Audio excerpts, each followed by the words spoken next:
Hello. This is the second part of the Borneo story.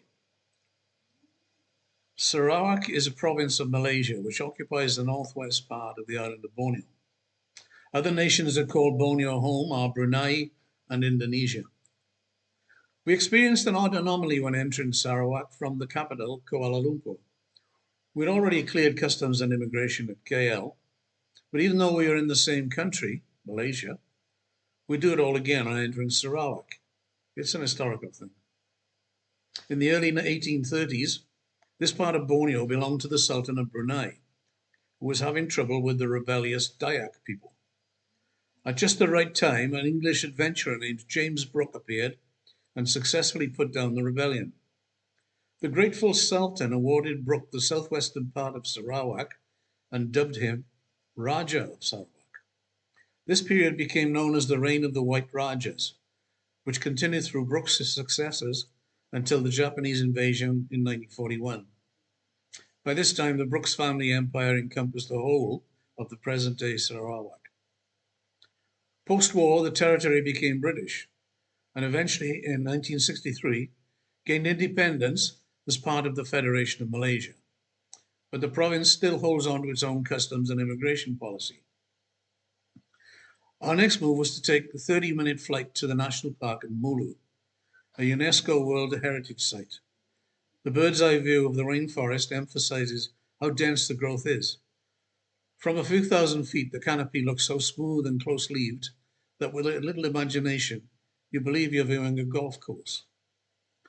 We received a noisy and spectacular welcome from two young warriors in traditional garb at the Mulu Rainforest Resort, a splendid haven in the jungle on the banks of the Mulu River.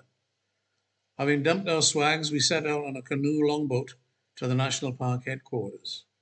Road travel is impractical here. The river is the highway. The afternoon was taken up with a 3-kilometer walk to the foot of a huge limestone cliff with a 175-meter high opening gash into Deer Cave. This is a very special cave. Mary and I trekked through the tunnels, which are very easily navigated on solid, well-built boardwalks. The caves of central Borneo are large, and there is, of course, a reason for that phenomenon. 3 reasons, in fact. The cave-forming mechanism is a chemical reaction between the slightly acidic rainwater and the limestone itself. The warm rainwater of this equatorial zone accelerates that reaction. Secondly, there's a very high rainfall, and thus higher water flow and more erosion than in less rainy areas. Finally, the limestone here is fine-grained and hard, a combination that allows for strong roofs that don't collapse as they become enlarged by the other processes. We spend the next hour or so in the cave, wondering at the stalactites and stalagmites and listening to the strange clicks of the passing bats and swiftlets. All the while, natural ventilation is causing a strong breeze to flow through the passageways. At the far end of the cave, there's another large opening, higher up and less accessible than the one we entered by. This largely is the source of the breeze. This is an area known as the Garden of Eden, where 2 large columns, Adam and Eve, of course, stand guard. We return to the mouth to take a break and wait for the spectacular emergence of millions of free-tailed bats. At about 5 p.m. they begin. First, a stream of bats, maybe 2,000 in number, exit the cave and swirl upwards, spiraling as they do. A minute later, about 5,000 emerge and repeat the performance. By now, the oohs and ahs of our colleagues are increasing involuntarily as people grasp the beauty of the miracle they are witnessing. The bats continue to emerge in flights of 50,000 or more. I couldn't count. They just got bigger and bigger. They also seem to be more adventurous in their swirling gyrations. At one point, I swear the 2 groups mingled and formed the sacred double helix, but I have a vivid imagination.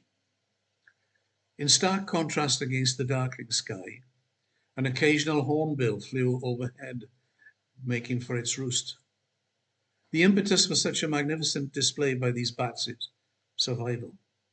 Alone, they risk being captured at tea for any number of birds of prey. With this extravagant behavior, the spiraling, They hope to confuse the enemy and live for another day. It is simply the most breathtaking piece of theatre. When it finally became too dark to see the bats, the equatorial rain was beating down like stair rods. We tore ourselves away and trekked the 3 kilometres back to the camp in search of cold tiger beer, a quest which proved spectacularly successful. We came upon this small, welcoming hostelry that, well, I think I'll leave that story until next time.